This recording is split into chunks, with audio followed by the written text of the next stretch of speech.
آپ سگریٹ پیتے ہیں اور ان سردیوں کے شروع ہونے کے ساتھ ہی آپ کی پیروں میں ٹانگوں میں دردیں ہونا شروع ہو گئی ہیں یا پھر پیروں کی انگلیوں کی رنگت تبدیل ہونا شروع ہو گئی ہے، اس کی وجہ کیا ہے؟ آئیں اس پہ بات کرتے ہیں۔ سردیوں کا موسم ہے اور یہ ہم سب کو پتہ ہے کہ جیسے جیسے سردی آتی ہے ہمارے انوائرمنٹ کا، ماحول کا ٹیمپریچر کم ہوتا چلا جاتا ہے۔ اب ہمارے جسموں میں اللہ تعالیٰ نے ایک قدرتی نظام بنایا ہوا ہے کہ جسم کے اندر درجہ حرارت کو مینٹین کیا جاتا ہے، ایک مستقل حد پہ رکھا جاتا ہے، اسی لیے ہم وارم بلڈڈ ہیں یا گرم خون والے مخلوق ہیں۔ اب یہ سارا پروسیس پٹھوں کے ذریعے اور خون کے بہاؤ کے ذریعے کیا جاتا ہے۔ جہاں پہ درجہ حرارت کو بڑھانا ہوتا ہے وہاں پہ پٹھے حرارت جنریٹ کرتے ہیں اور جسم کو گرم رکھتے ہیں۔ اس پروسیس کے لیے توانائی چاہیے اور توانائی کے لیے ہمیں آکسیجن چاہیے، آکسیجن کے ساتھ خوراک چاہیے۔ جو لوگ سگریٹ پیتے ہیں ان کے اندر خون کی شریانیں سکڑنا شروع ہو جاتی ہیں، اور سکڑنے کا یہ عمل نارمل انسان کے مقابلے میں 4 سے 5 گنا زیادہ تیز ہوتا ہے۔ اب اس سے ہوتا کیا ہے؟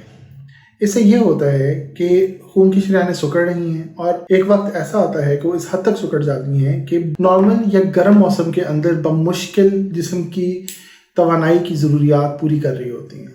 جیسے ہی سردی آتی ہے یہ ضرورت بڑھ جاتی ہے، یہ ضروریات بڑھ جاتی ہیں، اور ان ضروریات کے بڑھنے کی وجہ سے کیا ہوتا ہے کہ جسم کی ریکوائرمنٹ، خون کی ریکوائرمنٹ، آکسیجن کی ریکوائرمنٹ، نیوٹرینٹس کی ریکوائرمنٹ، خوراک کی ریکوائرمنٹ بڑھ جاتی ہے، لیکن یہ سکڑی ہوئی شریانیں مناسب مقدار کے اندر خون نہیں پہنچا پاتی۔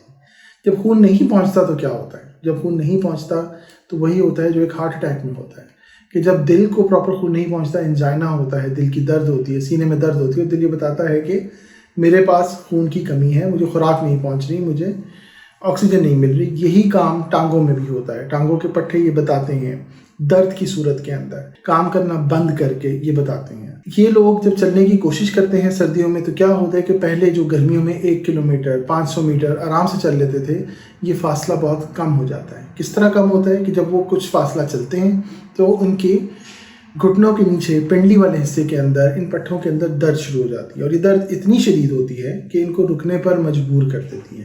شریانوں کے سکڑنے کے اس عمل کو ایتھروسکلیروسس کہتے ہیں، اور یہ کہ ایسا عمل ہے جو ہمارے ہمساروں کے اندر ہو رہا ہے، لیکن سگریٹ پینے کی وجہ سے یہ عمل بہت تیز ہو جاتا ہے اور وقت کے ساتھ ساتھ شریانیں بہت زیادہ سکڑ جاتی ہیں۔ اس طرح کے مریضوں کے اندر جو امپورٹنٹ بات ہے، جو ضروری بات ہے، وہ یہ ہے کہ وہ اپنی اس بیماری کو پہچانیں۔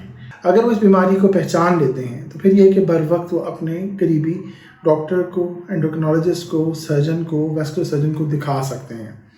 خصوصی طور پر ویسکولر سرجن بہت جلد اس بیماری کو پک کر لیتے ہیں اور اس کا مناسب علاج مناسب وقت پہ شروع کر دیتے ہیں، جس کی وجہ سے اس بیماری کے آگے بڑھنے کا عمل بہت سست ہو جاتا ہے، بہت سلو ہو جاتا ہے اور اس سے بچا جا سکتا ہے۔ اس کے علاج میں سب سے ضروری بات سگریٹ کو چھوڑنا ہے۔ باقی ساری باتیں ثانوی ہیں، سیکنڈری ہیں، سب سے امپورٹنٹ بات سگریٹ کو چھوڑنا ہے، کیونکہ جب تک آپ سگریٹ کو چھوڑیں گے نہیں یہ عمل چلتا رہے گا، اور اگر آپ سگریٹ کو چھوڑتے بھی ہیں تو اس کے اثرات کو ریورس ہونے میں، واپس ہونے میں، زائل ہونے میں سالوں کے عرصہ درکار ہے۔ آپ کو پتہ کیسے لگے گا کہ آپ کو مسئلہ ہو رہا ہے؟ ایک تو چلنے میں دقت ہوگی، دوسرا آپ کی جو پنڈلی والا حصہ ہے ٹانگوں کا وہ سکڑنا شروع ہو جائے گا، اس کا سائز کم ہونا شروع ہو جائے گا، ایک یا دونوں سائڈ کے اوپر۔ آپ کی جلد تھوڑی سی چمکیلی ہو جائے گی، اس کے جلد کے اوپر سے بال ختم ہو جائیں گے، جو اسپیشلی پنڈلی والا حصہ ہے یہاں پہ بال ختم ہو جائیں گے اور جلد تھوڑی چمکیلی ہو جائے گی۔ اگر آپ سگریٹ پیتے ہیں، آپ کو چلنے میں یہ دشواری ہو رہی ہے اور اس کے ساتھ ساتھ انگلیوں کی رنگت تبدیل ہو رہی ہے، پاؤں کی رنگت تبدیل ہو رہی ہے، کالی ہوتی جا رہی ہیں، سوکھ رہی ہیں یا انگلیاں حرکت کرنا بند کر گئی ہیں، تو یہ گینگرین ہے۔